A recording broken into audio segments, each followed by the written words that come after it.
geeks and gamers, and welcome to the Mythicast, a podcast sponsored by Mythic Earth Studios right here in downtown Randolph, New Jersey, across the street from, everybody say it, Sucasana. Yeah.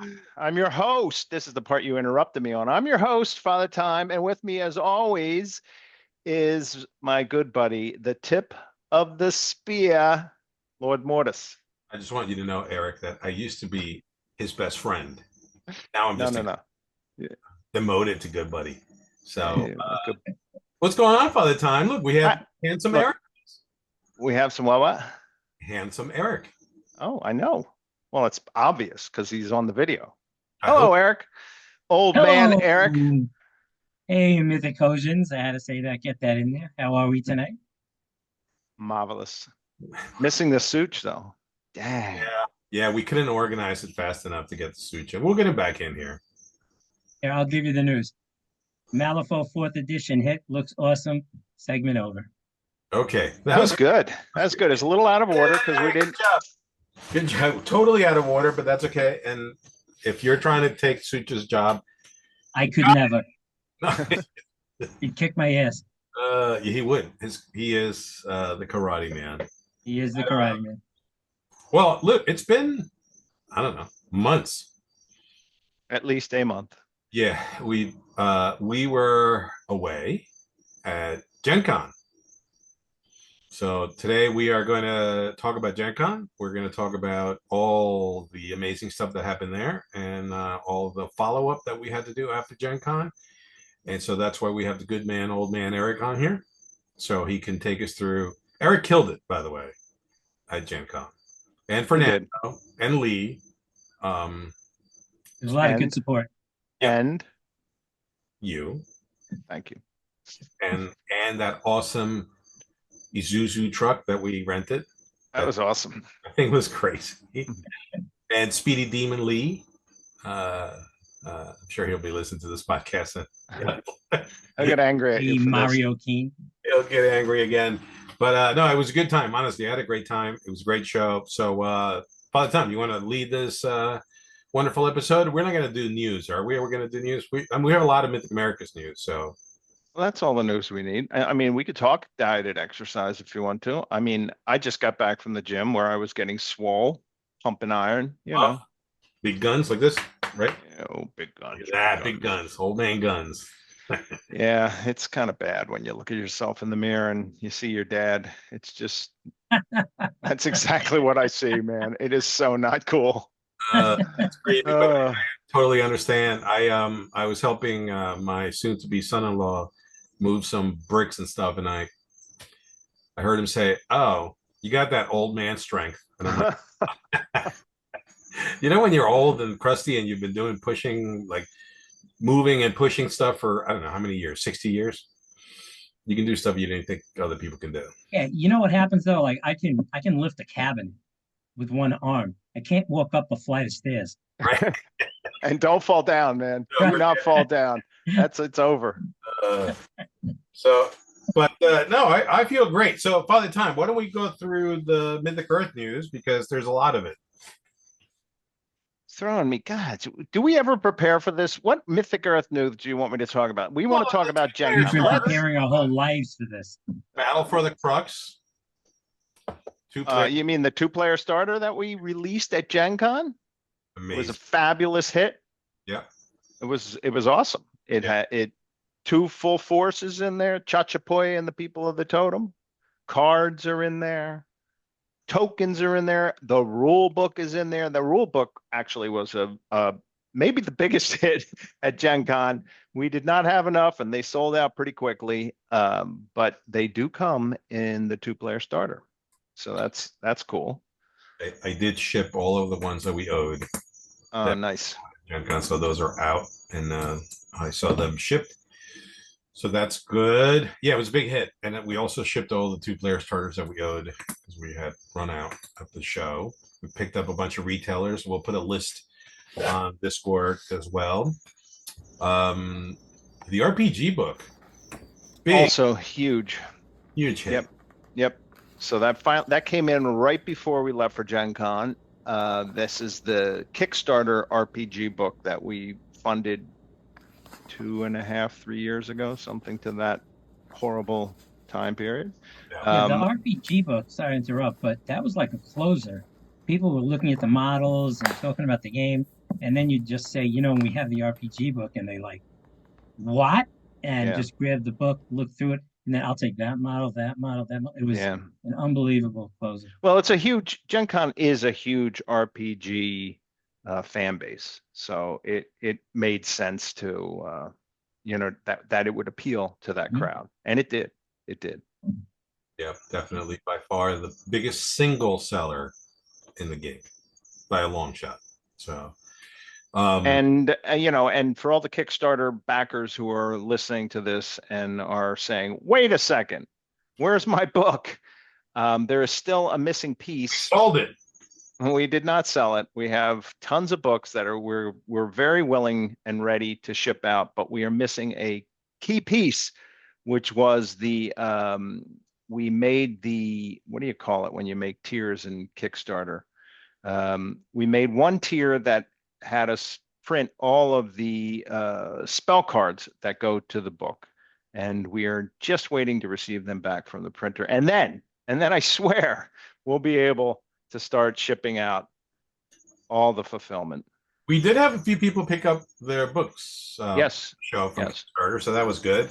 I offered it. There were several people who came by who were backers, and several of them declined. They said, "You know what? And I get it. They don't want to have to carry it Yeah, home. yeah. They're flying. They don't want to pack it. They're like, no, no, no, just ship it to me." So, okay. Some people took it though. Yeah, they did, and a lot of it just, of course, the Discord blew up from Gen Con. It always does. We had more people to Facebook.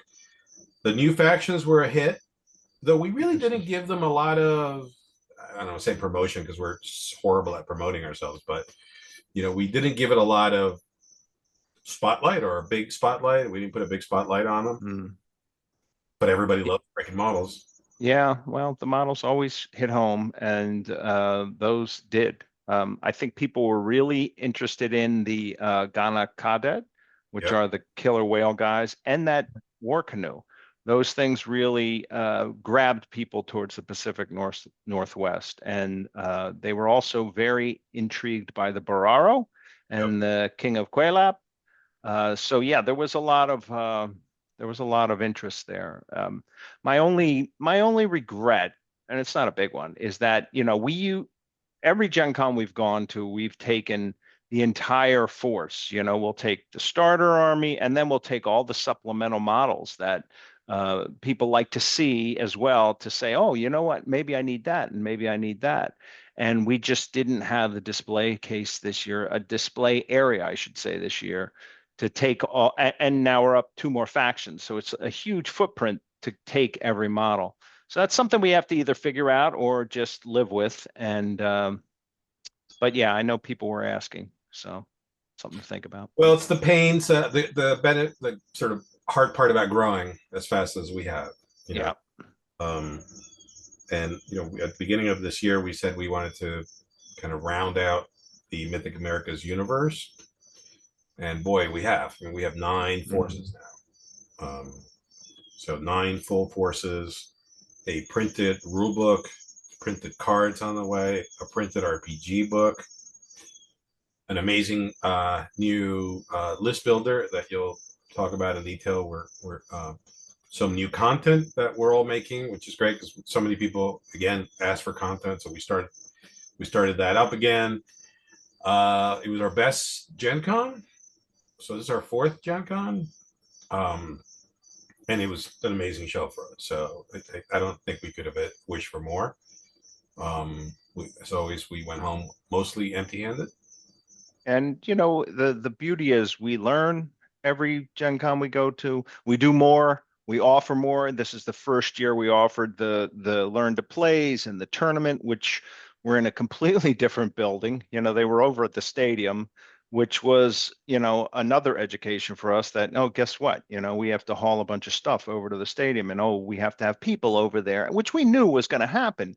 But you don't know all the nuts and bolts until you actually live through it, which we did, and we learned a lot from that. and we're getting better every year. I mean, our timing on things was tip top this year. I don't know if it Yeah, was. I don't know if it this was. was a big learning experience, I think, all around. You know, every year at Gen Con, we were all at the booth pretty much all the time. We would Yeah. do the demos right next to each other. So this, first of all, gave us a little more exposure. And, you know, with the demos, one of my biggest takeaways is just that we have to have compact case ready to go. You know, we kept on having so many people come just impromptu walking up. They want to learn the game. I was pulling models out just to set up armies. Nelson demoed those three guys who bought armies the next day and came over. We set up a whole full table for them just to play the game. And one of them is Jocks. He's the guy who's been helping us. A lot of questions. Super active on the Discord. He was one of those three guys that you demoed, Nelson. Oh, okay. Yeah. That's who he is. So it was a great experience being over there because I've never seen the show from that side of things. The energy in that stadium was amazing. Yeah. Just absolutely amazing. It's hard to explain to people that aren't part of this world. It was electric, just absolutely electric. I went by when you and Lee were over. I think it was no, you and Fernando, and every seat was taken. You guys were running through all of these demos, definitely more than what we had ticketed. So, you know, it was great. I don't know. I was blown away every year. It just seems to get bigger. This year, the excitement for the demos was amazing. You did a killer job. I know that was not an easy task. I lost track of how many demos you guys did. Yeah, it was a lot, but I have to tell you that when you get into it and you start doing it, everybody that gets involved at that table keeps you up, and you're excited the whole day. None of it feels like a drag. You're First of all, we love this game, we love this universe, and we're getting to see people fall in love with it. And you just everywhere you turn, people are playing games. You know, our game clearly is most important to us and closest to our heart. But you're just amongst these people who are excited to be, you know, living in other worlds for an hour or 2 hours. And it kept me going. So, you know, I would do my thing, and then when we get back to the booth, that's when I'd fall apart. Yeah, yeah. But it was amazing. You were running a tournament as well, right? Yeah, the tournament went great. What I think was really cool about the tournament is I was able to see people do things that I hadn't seen in any of the other tournaments we'd had before. Defective Dice has the interview up with the winner, Mike Kirk, I think it was. And he did something that was so cool. He harpooned a Thunderhawk in flight and pulled it down to the ground and just swarmed it and took them apart. It was awesome. So they were doing a lot of things like that. They were a lot of fun. A Thunderbird, not a Space Marine Thunderhawk, right? No, Thunderbird. That's right. And we had a couple new people playing, a few new people actually, and it was great watching them enjoy the game and learn the game, and just getting to see people's perspectives on the armies. So it was a great event. Everybody enjoyed it, and we had help from people coming by, well, like Jeff and from Defective Dice. You were coming by. Everybody who came by helped out a little bit, but again, the tournament was probably the easiest thing to run, easier than the demos, because you're basically letting them play their game and then just adding up the scores. So it's a good thing to, you know, what I realized, there were some of the players who were fairly new, and I think, and again, not to pat ourselves in the back, but I'm going to pat ourselves in the back. It's a good sign that the system is robust and healthy when people can come into a game and can pick it up quickly and play in a tournament. I mean, that sort of blew me away. Now, obviously, these are experienced gamers, so some of this stuff is going to be intuitive to them. But it was great to see. So yeah, man, I gotta say, I was blown away by events, demos, and hell, we were running demos at the booth. Yeah, that's how crazy it was. At some point, people stopped by and they're like, "Oh, I missed that on the demos. Can I get some demos?" And so we were running them at the booth. That was a tighter situation because by the time is right, man, it was tough. We were packed in there this year. Yeah, it was tight. We also were running RPG events. We ran 3 events for the RPG. They all sold out. They all went very well. The guys did an amazing job of prepping the tables where they had maps, specific to the campaign adventure. They had models. They printed out DM screens. They did a great job giving away, the models that the people played with, using all the heroes of Mythic America's models. It was a great tangential event for us. Who ran the actual RPG games? I didn't Uh, get Mike ran a table. I think he ran the table with Nikki and Okay, her whole family. that's awesome. Matt ran a table, and Brian also ran a table. So all three of them ran tables. That's awesome. Yeah. So that's something they're excited about. They had great feedback, and they're going to do the same thing at PAX, and they're going to do the second half of that adventure. So they're going to build upon the adventure that they ran at GenCon. A lot of people stopped by the booth. By a lot, I mean a few dozen. I lost track. Asking if we could have if we can release that adventure as a PDF. Right. Yeah. They're like, can you guys release that? It'd be great to play at home. So I know the guys were talking about doing that. I don't know how long that takes, but I know that it's pretty much written, but I know it takes time to put into a format. So yeah, all around, thank you everybody who came by. Thank you for stopping by for the demos. All of the tournament participants are great. The RPG attendees are freaking fantastic. So as far as the community, I was blown away again. Yeah, I say that all the time. I'm always amazed and blown away by our community and how fast they kind of take to the game, and they almost take things personally. They get in and they talk to us about the rules and small things we might have missed, and but with a caring. I don't think I've ever really seen anybody who got on there to ridicule with suggestions. Everything is so that the game gets better, and our Discord community is amazing. Yeah, It really is. you know what I thought about when I was there with everybody in the community that I met or re-met or new people that I met was I really like being in the community while the game is growing.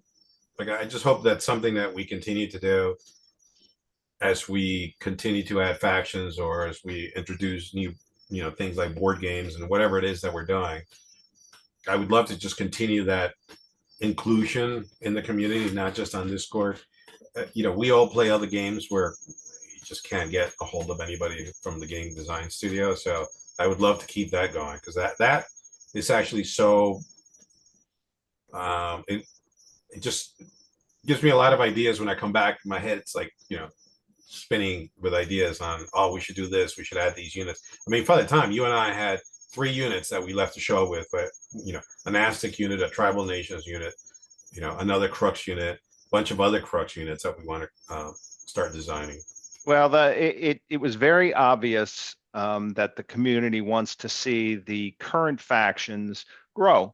It makes perfect sense. I mean, any game you play, you want to see growth in the faction that you've committed to. And so that's going to be something we're going to do. I mean, we have to, and it's fun to do. And it's not as heavy a lift by any means as putting together entire factions. The Chachapoya and the people of the Totem was a lot of work, from long ago when we started the Chachapoya until getting it out right before Gen Con. And they're good, they're fun factions, and they have a lot of cool models. But if I bought Tribal Nations a year ago or 2 years ago, I want to see what's new this year. And so that's something we're going to have to work on, and we will over the next few months. So we're hoping to bring some kind of units or something, to the shows that we go to, PAX, and we're trying to get back into Adepticon or trying to get into Adepticon. We've never been. And then back to Gen Con. So just introduce new units for the existing factions as we're developing whatever the new faction is, which is Polynesian Kingdoms. Right. Want to sort of give some love to the existing forces. Absolutely. Absolutely. I feel very strongly about it too. So I just want us to keep focused on that and focused on the community and, the players. Yeah. Yeah. So anything else on the events on Gen Con? I mean, I don't think, we all picked up games as we always do. We always bought stuff we don't need. That's just typical. Have you played the games that you purchased? Well, yeah, one. We played we played one game. I haven't played any of the board games that I bought. Yeah, me neither. It's not though. Honestly, people think we're full of crap, right? Because we are. But people think we're full of crap. We came back from Gen Con, and it's just today. I mean, today that I feel like all the stuff that we owed is shipped out, right? We're now jumping back into production. I mean, you're angry at me for taking models that were not part of we're not accounted in the inventory. But it's just today that I feel like we're finally out from under the pile of doo-doo that we were under when we came back from Gen Con. And just the exhaustion. Yeah. The emotional and the physical exhaustion that you feel, there's the month before Gen Con is really, really hard on us. It's hard on me. And when it's finally over, it's kind of like you just want to sit back and smoke a cigar and which we all do did. nothing. I think one of the best aspects of this Gen Con for me was in past Gen Cons, we go out to dinner somewhere, cigar, relax, and then it was back to the rooms. This year, we spent most of the nights in the hotel, either door dashing or getting something from the bar and playing games at the table. And everybody around us was doing the same thing. I mean, there were hundreds Yeah. of people in our hotel room alone. And that game, Grindhouse, was awesome. I Yeah, had it a was lot fun. of fun playing. What was it? What was the name of that game again? Grindhouse. Grindhouse. Grindhouse. Yeah. We played that thing to death. It was fun. It was fun. It's a fun, goofy game. No, it's good. It was good to see how everybody handled that. How the game progressed. It's pretty nutty. Lots It of was all about screwing the guy to the left. yeah, lots of rum was drank and lots of cigars were smoked. But yeah, I did come back exhausted. But now we have a nice window of time before PAX, which is a little closer because it's only in Philly. That'll be good. We're not doing anything in between now and PAX. So it's just we just got to focus on the new faction, on the new units for the existing forces between now and then. And then the other piece of news is there's a new thing called the Crux Creator, right? And Father Time knows all about this because you've been working with the humble CEO Nick in developing this incredible. What started out as a list builder, a force builder, which is now expanded to be actually probably one of the best coded force builders out there. I'm not exaggerating it. I am not exaggerating. This is like a thing of beauty because it's become the all-encompassing Mythic Earth universe for as far as rules and game aids, right? But that's as I see it. Well, one of the more difficult challenges you face in gaming and, in managing all the different components that are part of a game, from the rules to, in our case, the faction rosters, to the models, to the packaging, to everything, going down the line, is how to keep all of that information in sync. We have a download center right now and we post rosters on there.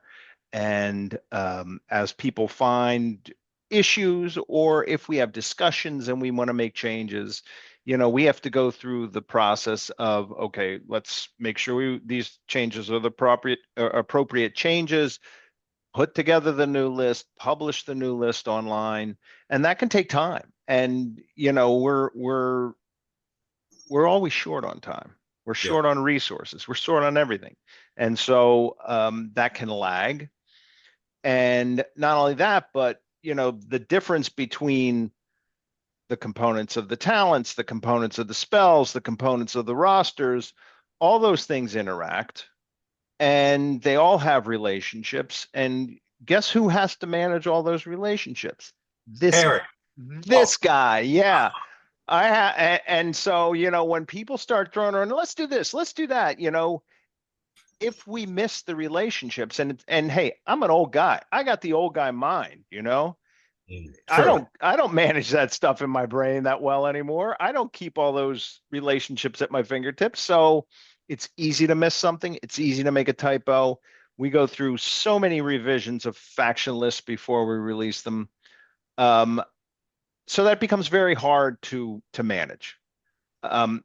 What Nick has created is not just an application that can help you build lists. He built a database that takes all of those components, all of the data related to the game, and puts it in one single place. And that is huge for us. So Yeah. what we can do is now go in, edit units in the Crux Creator, and it's instantly available for people to use in their list building. Not just that, we can go in and change a weapon. We can go in and change a talent. All of those different components are at our fingertips now as data, individual data components that we can change, update, manage, and it's instantly available to the community. So what we're going to see in the upcoming future is Smoking is bad, kids, but I need some. what are you doing? I'm not smoking. I'm just, you know, I don't think we're allowed to smoke on the tube. We're not. I'm in the middle of my great grand discussion of this. All right, Oh, enough. nice. See, you know, now you've ruined my flow. Okay. Sorry. What we're going to see happening over the next few weeks, few months, is that we're going to slowly migrate the community into the list builder for all of their data requirements, list building and resources and things like that.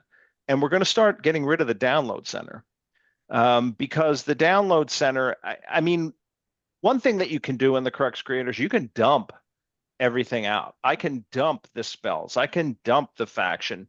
So we may simply keep the download center for a place to dump the roster and put it up there just for new people. But the heart and soul of all our data is going to end up in the Crux Creator. Yep.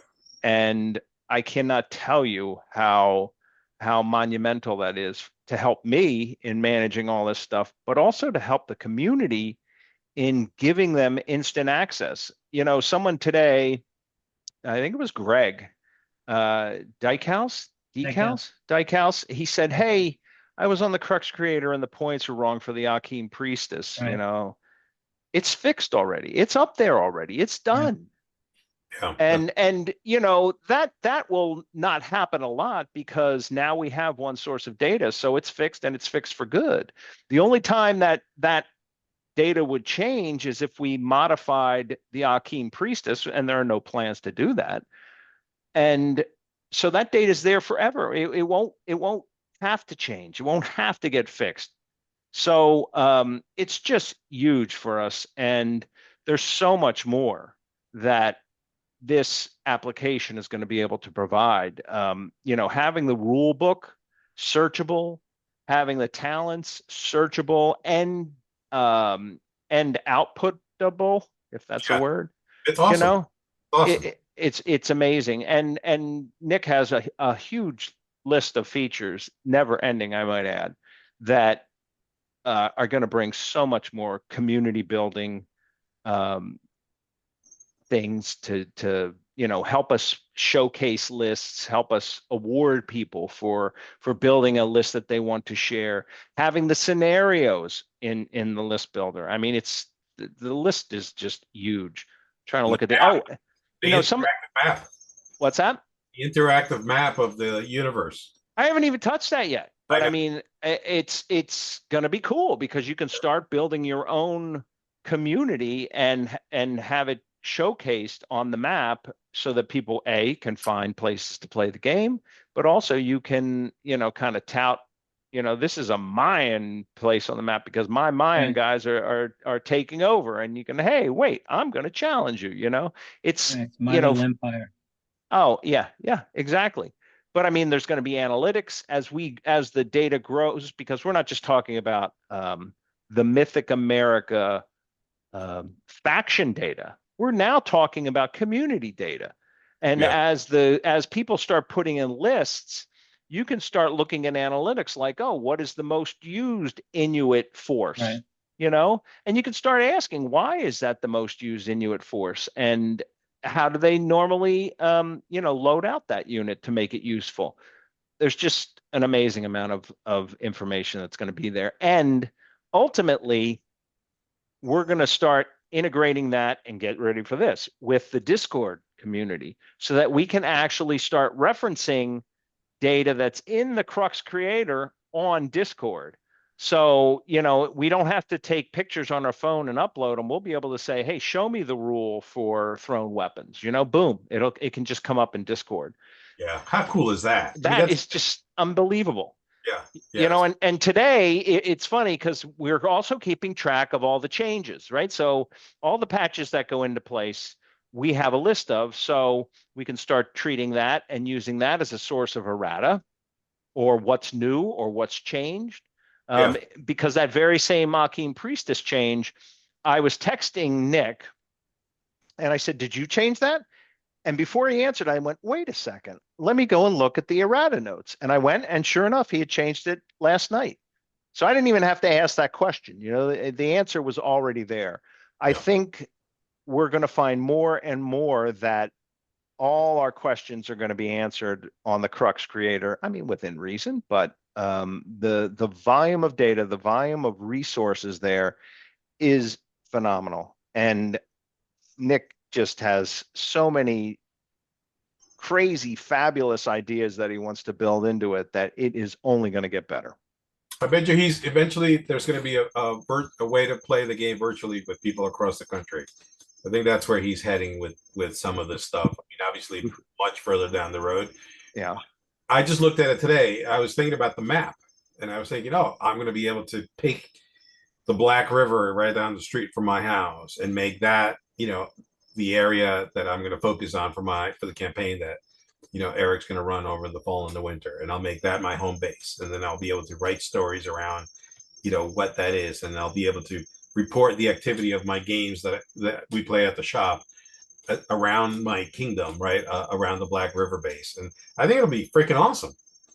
Well, I've talked to Nick a lot about the technology. And I mean, my whole career was built on building products and applications, but where we are today in society and in technology is so far advanced from where I was.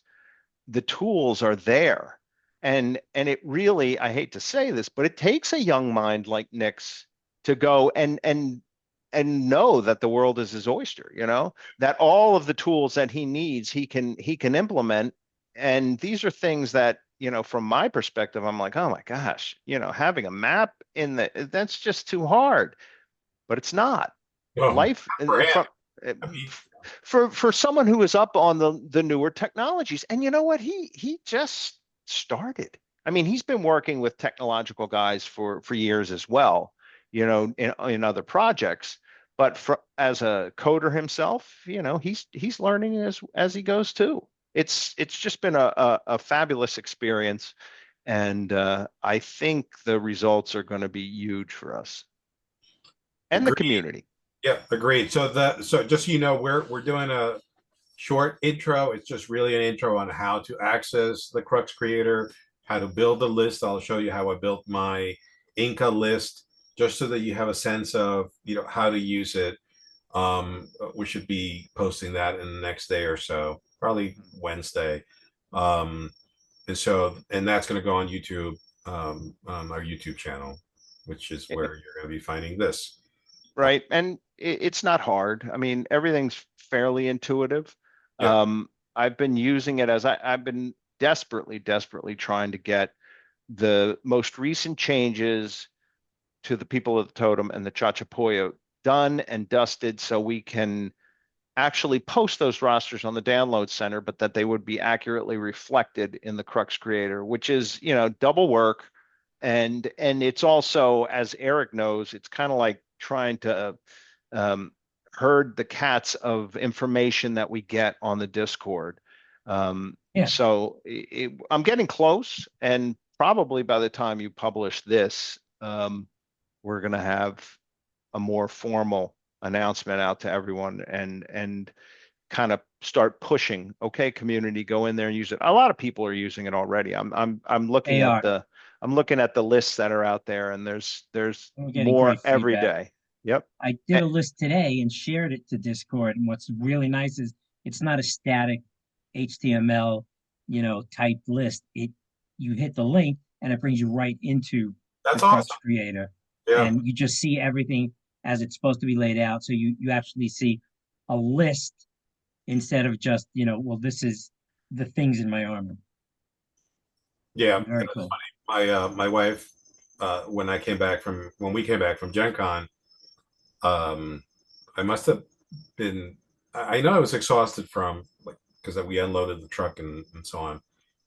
But she asked me how it went, and I started, like, when I get excited about something, as you guys know, I will just talk because I'm like, way into it. She's like, "Wow, you must have had a really good time," and she said, "You guys are so passionate when I hear you talking about the game, much more passionate than about anything else we do."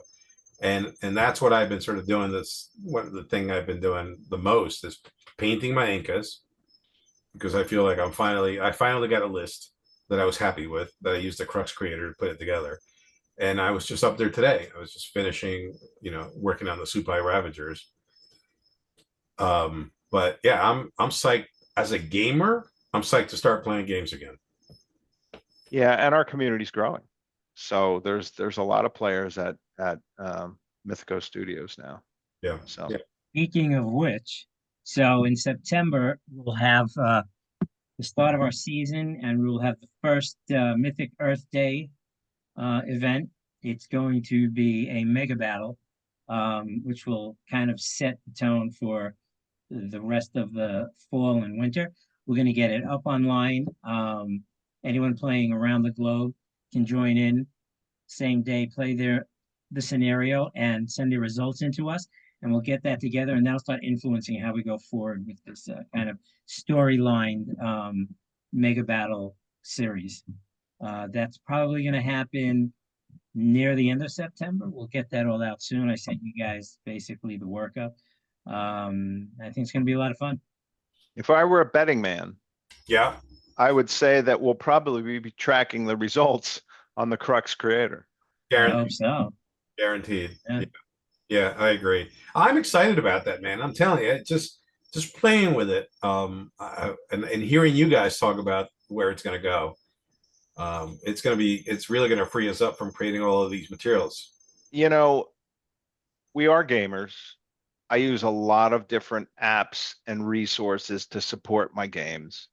Like when we're playing Necromunda, there's an application that has pretty much the entire rule book online. So you can search it. It's really nice. If I'm playing Bushido, I go to, what's the name of this app?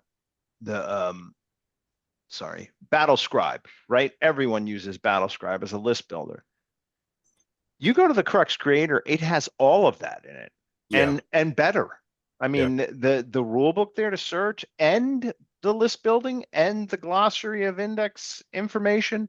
That's great. It's just it's a lot better. I mean, now granted, I guess Battlescribe's doing it for every game, so they have to minimize the interfacing, but it's tough for me to use Battlescribe. I mean, you go in there and I beat my head trying to start new lists and rename an old list or whatever. And It's not Battlescribe is great because it's a service to the community, which is correct. awesome. So we're grateful to them. They don't do our game, but we've used it for a bunch of other things. But Sure. I think what Nick has created that you're working on with is going to be copied many times. Maybe it is, but that's okay. I Yeah. mean, we're not here to No, be not the at one all. and only game. We're here to embrace gaming in general. Yeah.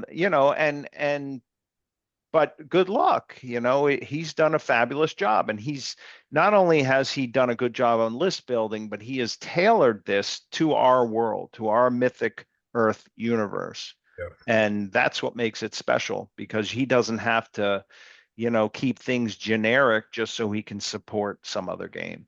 And that's what you run into. So I hate to say it, a game changer, you know, for us. And I think it's going to be the same for the community. Fun. So I tried. in the next couple of months, one way or the other, Mythic Earth is going to have a new set of offices, new production facility, new space for us in general. We will announce that when it happens. The reason I bring it up is because I don't want anybody to worry that we're going to disappear while we're going through this process, because we are committed to really doing step 2 that we promised we were going to do a year ago, right? A year ago, we were talking about, we just want to get the 9 core factions in the Americas done, like out there, get the RPG, the Kickstarter, you know, fulfilled. Let's just focus on that. And the fact that the Crux Creator is good to go, that's a bonus. Honestly, I was not expecting that to be done. The printer rule book, the cards are the only missing item that's coming from the printer. Everything else that we said we would do, including the 2 new factions, all the play testing, all the design, everything, production, everything was done. So now we can really focus on the celebration of the game through the content, and then adding units to the existing forces, and then we won't be releasing 2 forces at a time. No, that was not fun. Well, it's just so much work. It is so much work. It is so financially intensive. Yes, and it's stressful, you know, the whole process, and that's what we never want to get to, a point where supporting this becomes stressful. It's a labor of love, and only love, because you know, and so we have to keep that balance so we don't oversell on what we think we're going to get done. But you know, we're passionate about it, so that's a natural offshoot of being passionate, is to just kind of throw all of our great ideas out there. But we're in that kind of period at, you know, mile 16 in a marathon, where you're in the groove. You're in the groove. And you cruise. You've reached altitude, and you're in the groove, and that's where we are as game designers. Now we just want to grow what we build, take care of what we build, and celebrate the universe. There's a new story dropping this weekend, Puck Wedgie focus story. Once Eric gets a chance to finalize the edit, there's a couple of stories that Eric has written that will drop in the following week. So we're trying to drop stories every week. We're trying to drop something into the YouTube channel every week, and certainly the Mythicast every other week, as you know, should be back on schedule. I'm not gonna put dates like a day. Mythicast will drop on a Thursday, because with everything going on, it might happen on a Tuesday, or it might happen on a Saturday.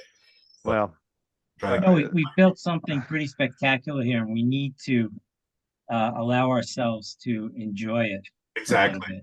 You know what I mean? Like, there's a lot of work all over, and we watch everybody enjoy our game, and we kind of forget to play our game enough ourselves. Well, because we're playing as playtesters, right? Right, absolutely. Writing lists, playtesting. We're not even playing for just the enjoyment of playing the game. Right. But no, I'm looking forward to just playing the game for fun with my Incas and my Chachapoya, which I'm going to steal a bunch of models by the time. Sorry. We'll talk. All right. Listen, I think it's welcome back. I'm happy to be back. So this was Mythicast 124, and we should be back with the Mythicast in 2 weeks. But meanwhile, we'll watch out for some content on YouTube. Stay on the Discord, post your games, tell us what the hell is going on, show us pictures of the models, and really jump on the Crux Creator, because there's a lot of stuff to discover there, and more to come as the weeks progress. Yeah, I'll see you all on Discord. Father Time, good to see you. Yes, sir. So skinny and handsome, it's ridiculous. Thank you so much. I can't do my out music, because obviously my technical challenges on audio is preventing me from actually making some kind of an elegant leaving. I'd normally be I would normally be playing that music slowly just to shut everybody up, but I can't do that here. So you're gonna have to do that on my own. We're all gonna Post. have to shut up on our own. All All right, boys. We'll See you catch. later. I'll catch you tomorrow. right, we'll see you next Bye, time. everybody. Bye-bye. Bye.